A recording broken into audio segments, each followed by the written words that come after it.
Masaganang buhay, nandito po kayo sa isang exclusive subdivision dito po sa Giginto, Bulacan. Ano?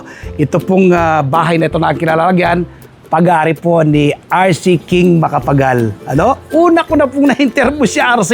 Ngayon po, itong pagbalik ko, ikalawang pagbalik ko sa kanya, napakarami na po ang nabago. Ano? Mula po sa maliit na lugar, ngayon po ay na-maximize niya, naging maluwag na. Sabi nga niya, ginamit ako ng Panginoon, Sir Mer, dahil nakaka-cater na ako ngayon ng maraming tao. Dati 3 lang na nakakanda ko ng seminar, ngayon marami na. At luntian na yung ating mga tanim. Tingnan niyo po, bagong setup niya to. Bagong setup po niya, no? Nakalagay po sa, kung tawagin ko po ito, sabi ko nga lettuce in the sky Tingnan niyo po, di ba? Nasa ano po ako. O, tingnan niyo po yung mga tanim yan, lettuce. Di ba? Nakahang po sila. Sabi ko kanina, ang tanong ko kanina kay RC, hindi ba apektado ng init ng araw? UV plastic yan.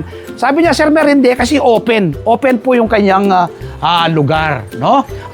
Hindi po sila, yung hangin, nagsisirculate pa rin. So, tingnan niyo po yung kanyang mga tanim. Ito po yung bago. Ito, bago. Pang-opisina po ito Tingnan niyo po.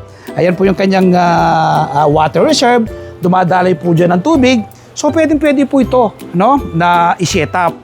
Pag mga ganito po, pwede nyo pong puntaan dito si RC. Follow nyo po sa kanyang Facebook page, Green Pasture Hydroponics. Ano? Dito po yan sa Giginto, Bulacan. Alika, samahan nyo po ako. Meron pang mga nakita akong bago rito. Nag-aalaga na rin po si RC ngayon ng crayfish Ito, yung director namin, tsaka si Sir Chap. So, dito muna tayo. Ito, ano po ito Ang tawagan po nila ito, pigs. No? Ayan, napakasarap po nito. Napakasarap po niya, nagbubunga na.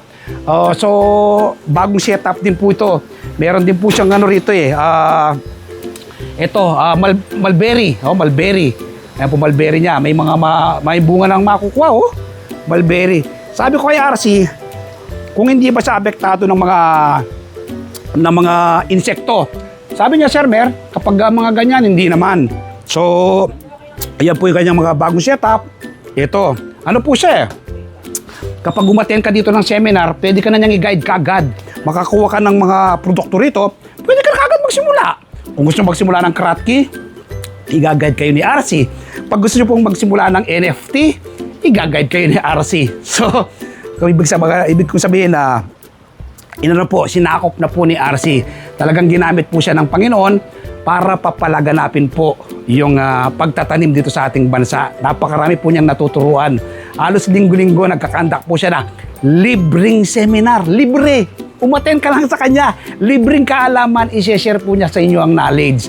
Sabi niya, Sir Mer, parang na-visualize ko yung ganitong mangyayari. Alam niyo po, baka bumalik ako rito sa ikatlong pagkakataon. May nabivisualize na naman si RC. Nakikita ko na baka sa pagbalik namin dito, sabi ko, RC, meron ka na ng balcony rito.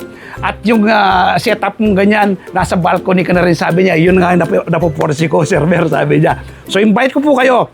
This coming Sunday, panoorin po ninyo ang aming TV show, Masaganang Buhay. Napapanood po alas 7 hanggang alas 8 ng umaga sa 1PH Signal TV, Channel 1 and TV5. Tiyak po, ma-inspire kayo, ma-educate at ma-motivate. Si RC po ay dating bus conductor. Dati po siyang masayista rin. Pero dito po siya dinala ng ating Panginoon sa pagtatanim ng ating sariling pagkain. Nagawa ni RC ang magtanim, nagawa ko po ang magtanim. How much more na ikaw nanonood sa akin ngayon, magagawa mo rin ang magtanim. Happy farming po, babae. God bless.